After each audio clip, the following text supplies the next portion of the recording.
আবু সায়েদ আসলেই মারা গেছিল, মুগ্ধ আসলেই মারা গেছিল, এবং মুগ্ধ, আবু সায়েদ, প্রিয়, আমি এদের জন্য সত্যি বিচার চাই। আপনি বলছিলেন ফারজানা রূপা এবং শাকিল দম্পতির কথা, তাদেরকেও এক ধরনের হেনস্থা করা হয়েছে দেখতে পাচ্ছি। এরকম আরো অনেক উদাহরণ আসলে আছে যাদেরকে এক ধরনের হেনস্থা করা হচ্ছে, ধরে নিয়ে আসা হচ্ছে এবং মানুষ পছন্দ করছে, ওই কারণে এই জিনিসটা হয়ে থাকতে পারে। এই সরকার একটা অন্তর্বর্তীকালীন সরকার, সুতরাং এই মেঠো পপুলারিটি তাদের আসলে কোনো কাজে লাগবে বলে আমি মনে করছি না। শেখ হাসিনা সরকারের পতনের পর চারদিকে মামলা যেন হিড়িক পড়েছে। শেখ হাসিনা থেকে শুরু করে আওয়ামী লীগের প্রতিটি স্তরের নেতাকর্মীদের বিরুদ্ধে অসংখ্য মামলা হচ্ছে, কিন্তু এই মামলাগুলোর মেরিট আসলে কতটুকু? শেখ হাসিনা সরকারের বিরুদ্ধে যে অভিযোগ ছিল, দুর্নীতির অভিযোগ ছিল, গুমের অভিযোগ ছিল, গণগ্রেপ্তারের অভিযোগ ছিল, এইসব অভিযোগে মামলা হয়েছে কতগুলো? আর যে মামলাগুলো এখন হচ্ছে সেই মামলাগুলোর ভবিষ্যৎ কি? এই সব বিষয়ে আজকে কথা বলবো স্টার ভিউজ রুমে। আমি সুচিস্মিতা তিথি আছি আপনাদের সঙ্গে, আমাদের সঙ্গে আছেন দ্য ডেইলি স্টারের সিনিয়র সাংবাদিক Zaima Islam. Zaima, welcome to our show. আমি শুরুতেই আপনার সাথে যে জিনিসটা নিয়ে কথা বলতে চাই, আলাপ করতে চাই, সেটা হচ্ছে এই যে গত কয়েকদিন ধরে আমরা যে মামলার হিড়িক দেখতে পাচ্ছি, এই মামলাগুলোর মেরিট আসলে কতটুকু আছে? তিথি, ধন্যবাদ প্রশ্নটার জন্য। আসলে একটু ডিফিকাল্ট এটা নিয়ে, এই টপিকটা নিয়ে এখন কথা বলা, কারণ আমরা যাদের অধিকার নিয়ে কথা বলতে চাচ্ছি তারা কিন্তু অসংখ্য মানুষের অধিকার হরণ করেছে। তাদের সাথে কি করা হচ্ছে সেটা আসলে ঠিক হচ্ছে না কিনা এটা নিয়ে আলোচনা করাটা it's a little hard, it feels difficult to talk about. আমি যদি একটু আপনাকে এখানে ইন্টারাপ্ট করি, যেমন একটা মামলা নিয়ে খুব আলোচনা হচ্ছে সোশ্যাল মিডিয়ায়, সাকিব আল হাসানের বিরুদ্ধে যে মামলাটা, এটা নিয়ে খুব আলোচনা হচ্ছে, এক ধরনের আলোচনা, সমালোচনা, বিতর্ক, এবং এর পাশাপাশি আরও অনেক মামলা আছে যে কোনো একটা হত্যা মামলায় 50 জন আসামি দিয়ে দেওয়া হলো শেখ হাসিনার পরিবারের 5 জনকে, কিংবা সাকিব আল হাসানের যে মামলাটা আছে সেটাও একটা আলোচিত মামলা। এইগুলো নিয়ে যদি আপনি একটু বলেন যে এই মামলাগুলোর আসলে মেরিট কতটুকু আছে আর ফিউচারটাই বা কি? আপনি একদম ঠিক বলেছেন যে এই মামলাগুলো নিয়ে সমালোচনা হচ্ছে সোশ্যাল মিডিয়াতে, কারণ সাকিব আল হাসান অনেক কিছু হতে পারে যেগুলোর সাথে যেগুলো নিয়ে প্রশ্ন করা যেতে পারে, যেরকম তার স্টক মার্কেটের সাথে তার যে লিঙ্কেজগুলো, এগুলো কোনোটাই কিন্তু আসলে আমরা এখানে সবগুলোতে আসলে দুর্নীতির একটা আভাস পাচ্ছি, কিন্তু সাকিব আল হাসান হত্যা করেনি, তাই না? এবং ভেরি সিমিলারলি আমরা যদি এখানে দেখি যে দুজন সাংবাদিকের নামে হত্যা মামলা যে হয়েছে, ফারজানা রূপা, শাকিল 71-এর ছিলেন তারা। ফজলুল করিম নামে একজন দোকানদার মারা গিয়েছেন উত্তরাতে একটা সংঘর্ষের সময়। তো ওই হত্যা মামলায় তাদের নামটা দেওয়া হয়েছে। আমার তো মনে হয় দুজনের সাথে এখানে অবিচার করা হচ্ছে। যে মানুষটা মারা গেছে তাকেও তো আপনি বিচার থেকে ডিপ্রাইভ করছেন, কারণ রূপা আর শাকিল তো এখানে ছিল না ওই সময়। তারা সরকারের মদদে কিছু কথা বলেছে, সরকারের মদদে সাংবাদিকতা করে থাকলে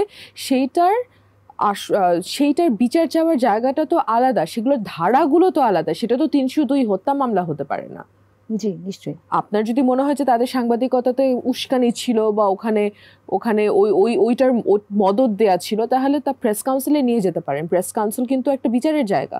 এখন প্রশ্নটা হচ্ছে আমরা কি বিচার চাচ্ছি না আমরা প্রতিশোধ চাচ্ছি, তাই না? শেখ হাসিনার বিরুদ্ধে এখন 50-এর অধিক হয়ে গেছে হচ্ছে ধরেন হত্যা মামলাগুলা যারা করেছে তার নামে। How guaranteed do you think justice will be for them? যেসব মানুষগুলা মারা গেছে এবং যাদের কেসগুলো ধরে ধরে হত্যা মামলাগুলো করা হয়েছে, তাদের তো বিচার পাওয়ার একটা অধিকার আছে নাকি? তারা তো এই যে একটা হত্যা যজ্ঞ চললো আমাদের জুলাইয়ের মাঝামাঝি থেকে, এই মানুষগুলো যে এত মানুষ যে মারা গেছে, এখন তো সংখ্যাটা প্রায় 800-র কাছাকাছি, তো এই মানুষগুলো তো একটা বিচারের অবশ্যই অধিকার আছে। How are we serving them justice by filing cases left and right against people who had nothing to do with it? এখন আপনি বলতে পারেন যে শেখ হাসিনার বিরুদ্ধে কি ধরনের মামলা আনা যেতে পারে? শেখ হাসিনার বিরুদ্ধে যে মামলাটা আনা যেতে পারে সেটা হচ্ছে শেখ হাসিনা তো অর্ডারটা দিয়েছিল যে এই স্টুডেন্টদের উপরে বা এই প্রোটেস্টারদের উপরে গুলি চালানো হোক। শুট এট সাইট অর্ডারটাও তার মিটিং থেকে বের হয়ে এসেই দেওয়া হয়েছে। তাকে ওইটার জন্য ধরা হতে পারে। তাকে একটা খুচরা মৃত্যুর জন্য তাকে দায়ী না করে একসাথে নিয়ে একটা সমবেত একটা কেস হতে পারে যে হ্যাঁ, এই শুট এট সাইট অর্ডার করে এতজন মানুষকে মারার একটা পন্থা তৈরি করে দিয়েছে আমাদের প্রাক্তন প্রধানমন্ত্রী। আমি যদি একই সাথে একটু সম্পূরক একটা প্রশ্ন করি, যে শেখ হাসিনা সরকারের বিরুদ্ধে দুর্নীতির অনেক অভিযোগ আছে, আপনি নিজে অসংখ্য রিপোর্ট করেছেন, এবং গুম নিয়ে বিশেষ করে বিএনপি মানে বিরোধী দলীয় নেতাকর্মীদেরকে গুম করে ফেলা, তাদেরকে গণহারে গ্রেপ্তার করা, আটক করা, বিভিন্ন মামলা দিয়ে, এই ধরনের অভিযোগগুলো কিন্তু একেবারে আমি যদি বলি লেজিট কিছু কমপ্লেইন। তো এই সংক্রান্ত মামলা আসলে এখনো পর্যন্ত হচ্ছে কিনা বা কতগুলো হয়েছে বলে আপনি জানেন? সালমান এফ রহমানের কেসটাই দেখেন, এখনো পর্যন্ত তাকে সে স্টক মার্কেট ম্যানিপুলেশনে he was probably the number 1 criminal in the last government. এখনো পর্যন্ত কিন্তু তার নামে এইটা নিয়ে কোনো মামলা হয়নি। উল্টা কি করা হলো, সদরঘাট থেকে তাকে একটা মানে তাকে ধরে নিয়ে আসা হলো, সে নাকি সদরঘাট দিয়ে পালায় যাচ্ছিল একটা গেঞ্জি আর লুঙ্গি পরে, এবং সাথে ছিল হচ্ছে আমাদের প্রাক্তন আইনমন্ত্রী আনিসুল হক। আমি আসলে জানি না এটা কতটুকু বিশ্বাসযোগ্য। উনি পালাতে গেলে সদরঘাটই বা কেন নেবেন, আর সাথে উনি আনিসুল হককেই বা কেন রাখবেন? রঙও একই রকম দেখলাম। আনিসুল হক কি হয়, তার কি বেস্ট ফ্রেন্ড হয় না হলের বড় ভাই? মানে আমি বুঝলাম না যে এটা how did they think that people would be buying this. And এই কাজটা যে করলো, এটাতে কি আসলে সালমান এফ রহমানের বিরুদ্ধে যে আসল যে মামলাগুলা আনার কথা বা তাকে to hold him accountable, ওই জায়গাটা প্রশ্নবিদ্ধ হয়ে গেল না? and there's a lot to hold him accountable for. আমরা যদি এখানে দেখি এনটিএমসির যে প্রাক্তন ডিজি ছিলেন জিয়াউল হাসান, তাকে বলা হলো যে গোপন সূত্রে নিকুঞ্জর একটা বাসা থেকে তাকে গ্রেফতার করা হয়েছে। জিয়াউল হাসান তো মানে সরকারি বাহিনীর হাতেই ছিল, আমরা এটা সবাই জানি, যে এয়ারপোর্ট থেকে তাকে he was denied exit, he was trying to leave the country and he was denied exit, এবং ওখানে তাকে এয়ারপোর্ট থেকে অ্যাপ্রিহেন্ড করা হয়, এবং তার পরবর্তীতে সে কিন্তু বেল্ট অ্যারেস্টেই ছিল ক্যান্টনমেন্টের ভিতরে। তাহলে কি করে জিয়াউল হাসানকে নিকুঞ্জের একটা বাসা থেকে গোপন সূত্রে ধরে নিয়ে আসা হলো? এইসব মানে এইভাবেই যদি আমরা আসলে অ্যারেস্টের নাটক সাজাই বা গল্প সাজাই, তাহলে কিন্তু বিচার কার্যটাকে বরং আরো ব্যাহত করা হচ্ছে বলে আমি মনে করছি। এটা কি আপনার মনে হয় এরকম যে মানুষজন আসলে পছন্দ করছে এই জিনিসটা দেখতে, যে হ্যাঁ পালিয়ে যাওয়ার সময় পুলিশ ধরেছে, বা ওই যে ডিম ছোড়া হচ্ছে আমরা যেটা দেখতে পাচ্ছি, আপনি বলছিলেন ফারজানা রূপা এবং শাকিল দম্পতির কথা, তাদেরকেও এক ধরনের হেনস্থা করা হয়েছে দেখতে পাচ্ছি। এরকম আরো অনেক উদাহরণ আসলে আছে যাদেরকে এক ধরনের হেনস্থা করা হচ্ছে, ধরে নিয়ে আসা হচ্ছে, এবং পাবলিক এক ধরনের আনন্দ পাচ্ছে এটা দেখে। আপনার কি মনে হয় যে পাবলিককে ওই আনন্দ দেওয়া বা এক ধরনের যেহেতু মানুষ পছন্দ করছে ওই কারণে এই জিনিসটা হয়ে থাকতে পারে, বা এরকম? এই সরকার তো কোনো ইলেক্টেড সরকার না, এই সরকার একটা অন্তর্বর্তীকালীন সরকার, সুতরাং এই মেঠো পপুলারিটি তাদের আসলে কোনো কাজে লাগবে বলে আমি মনে করছি না। এই মেঠো পপুলারিটিতে তারা কি করবে? এই যেভাবে করে সে বিচার কার্যগুলা এক্সিকিউট করা হচ্ছে, it feels more like mob justice than justice. এবং যাদের সাথে এই ঘটনাগুলো ঘটছে, তারা যে পরবর্তীতে এসে এটাকে পলিটিক্যাল পারসিকিউশন বলবে না বা রাজনৈতিক হয়রানি বলবে না, এটার কিন্তু কোনো গ্যারান্টি নাই। আপনি যদি দেখে থাকেন বিএনপির, আমার যেটা মনে পড়ে, বিএনপির মানে কি বলবো, কয়েকশো হাজার নেতাকর্মীর বিরুদ্ধে প্রায় 1.5 লাখ কেস কিন্তু দিয়েছে গত আওয়ামী লীগ সরকার। হ্যাঁ, প্রায় 1.5 লাখ কেস কিন্তু ওরা they're facing all of these cases. কয়টা কেস টিকবে আপনার ধারণা?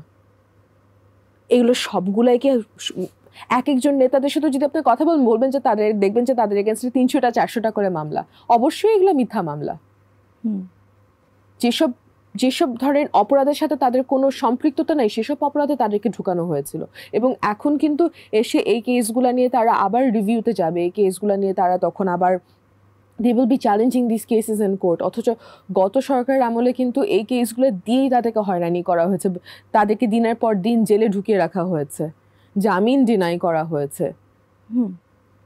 আমার প্রশ্নটা হচ্ছে যে আমাদের এত বড় একটা আন্দোলন হয়ে গেল, আমরা বলছি যে এখন জনগণ রাষ্ট্র ফেরত পেয়েছে, জনগণের হাতে এখন রাষ্ট্র।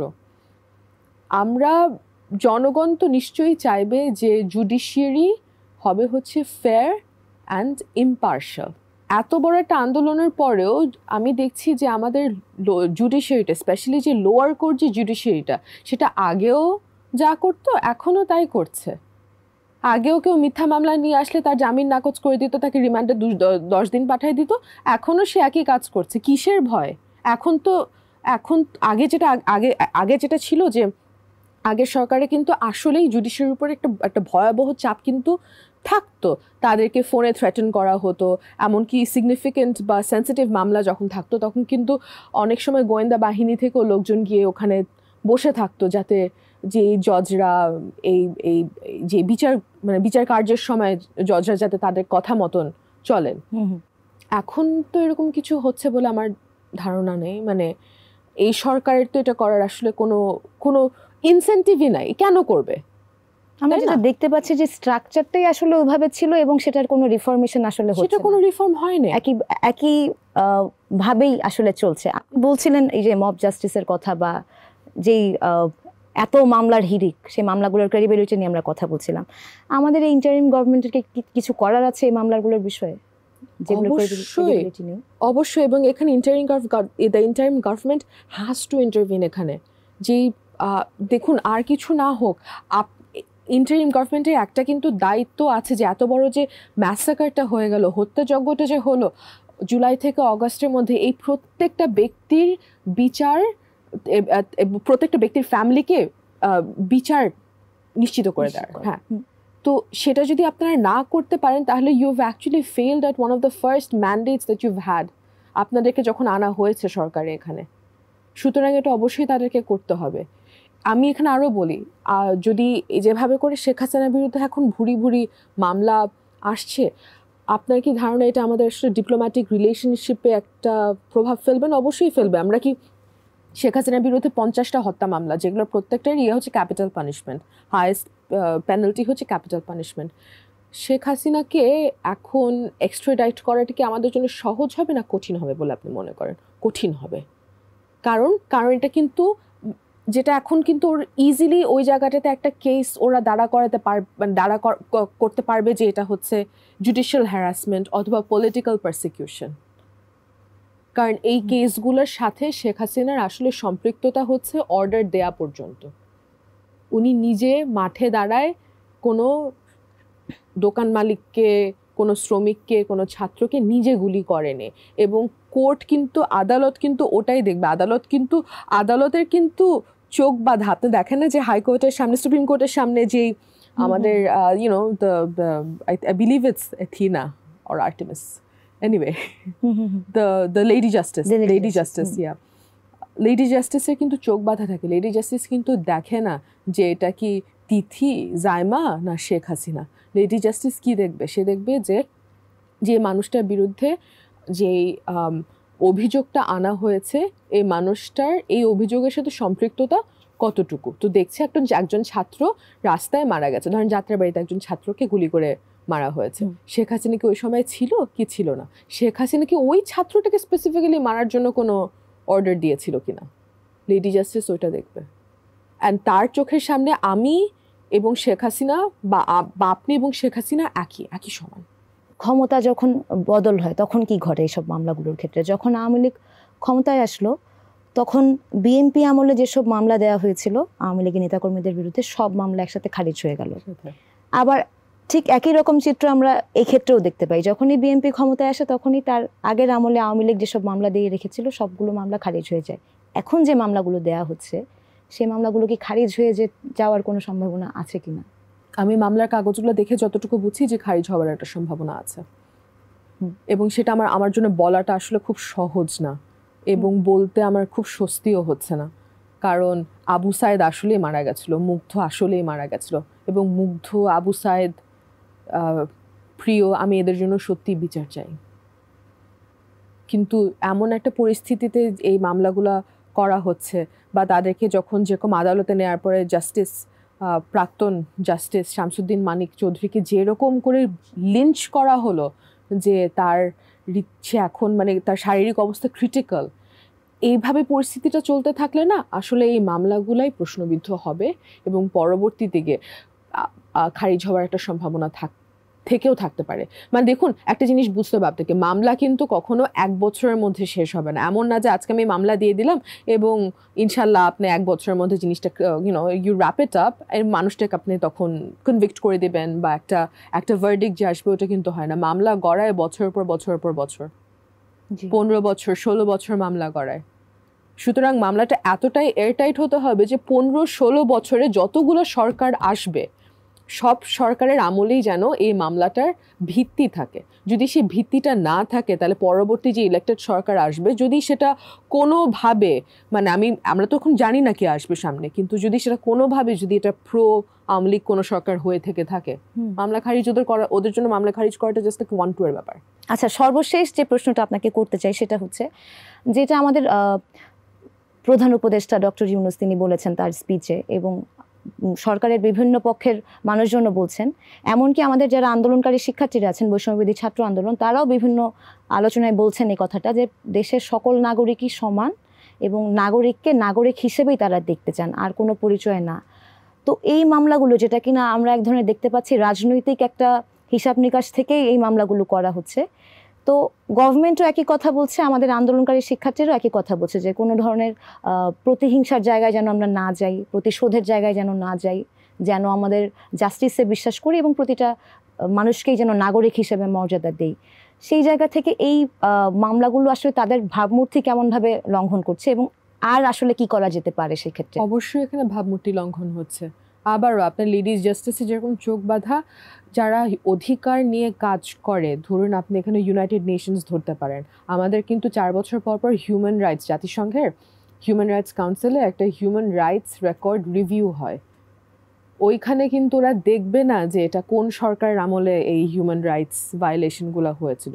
যদি অধিকার লঙ্ঘন হয়ে থাকে, ওরা ওটা অধিকার লঙ্ঘন হিসাবেই এটাকে ওরা লগ করবে ওখানে। তো এই জিনিসটা যে তাদের নজরে পড়ছে না, বা এটা যে পরবর্তীতে আর মানে যখন রিভিউ হবে, বাংলাদেশের অধিকার সিনারিও নিয়ে যখন একটা রিভিউ হবে বা ওই রিপোর্টগুলোতে যে জিনিসগুলো ঢুকানো হবে না, এটা আপনি বলতে পারবেন না। অবশ্যই হবে, এবং they are not going to see যেটা কি শেখ হাসিনার বিরুদ্ধে হলো, সালমানের ফারমানের বিরুদ্ধে হলো, নাকি তিথি জাইমার বিরুদ্ধে হলো। সুতরাং আমরা তার সরকার শুধুমাত্র দেখবে যে এই সরকারের আমলে, অন্তর্বর্তীকালীন সরকারের আমলে এই অধিকার লঙ্ঘনগুলা হয়েছে, ওখানেই ওদের আসলে হিসাব নিকাশটা শেষ। কারণ মানুষের যে ফান্ডামেন্টাল যেই রাইটসগুলো আছে, ওই ফান্ডামেন্টাল রাইটস রাস্তার একজন ভিক্ষুক, একজন রিকশাওয়ালা এবং দেশের সর্বোচ্চ গদিতে যে বসেন, তাদের সবার এই ফান্ডামেন্টাল রাইটসগুলো একই। স্যাম, আপনাকে অসংখ্য ধন্যবাদ। আমরা নিশ্চয়ই পরবর্তী কোনো শোতে আরও ডিটেইলে এই বিষয়গুলো নিয়ে আলোচনা করব। দর্শক, আপনাদের সবাইকে অসংখ্য ধন্যবাদ, আমাদের সঙ্গেই থাকবেন।